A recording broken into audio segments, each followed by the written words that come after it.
Intermediate value theorem. What is it? What is it? Intermediate value theorem is when there is a continuous curve, there exists at least one place where a line crosses the curve. Why? Helps to understand electronics by using Ohm's law. Interesting fact. Sea turtles have special glands which help remove salt from the water they drink. Now, let's take a look at the intermediate value theorem. If f is a continuous function and f of a does not equal f of b, for a is less than b, then f takes on every value between f of a and f of b in the interval a to b. What does this gibberish even mean?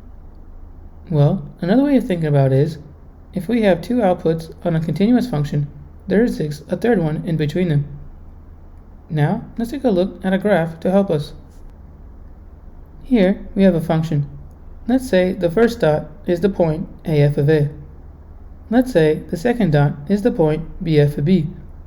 That means there is some point, in this case W, that will be between the two dots. If we draw a horizontal line at W, there will be an intersection point at Q, which is F of C away from the x-axis.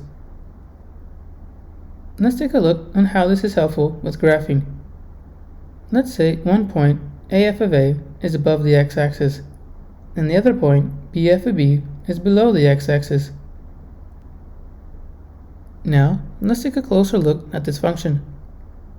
What are some facts that we can say about it? That is correct. There are several key facts, which include where the vertices are, where the maximum or minimum are, where the function is increasing or decreasing or constant, and more. But the fact we are focusing on is the x-intercept, which in this case is z0. Now, do you remember another name for x-intercept? That is correct, 0 or answer, but we're focusing on the word 0. Let's go back to the 2 points, AF of A and BF of B.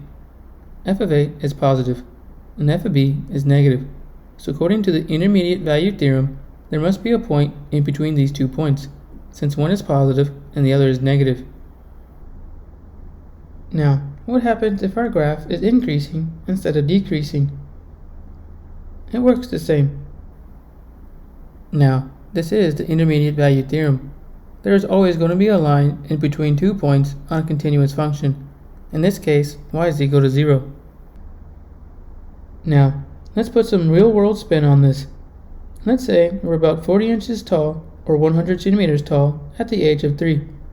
And for some reason, our parents don't record our height until we reach 9 years old.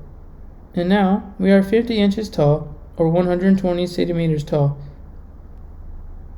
Did we gain about 10 inches or 30 centimeters in one go? No, we did not. Our height was continuous. So we have a height for the ages of 4, 5, 6, 7, or even 8 years old. It is still there, even though the parents did not record it. Just like the intermediate value theorem, it is there somewhere. Just like aliens. Are they here? Maybe. Somewhere. Let's go. And remember, there is always tomorrow, folks. That is the intermediate value theorem.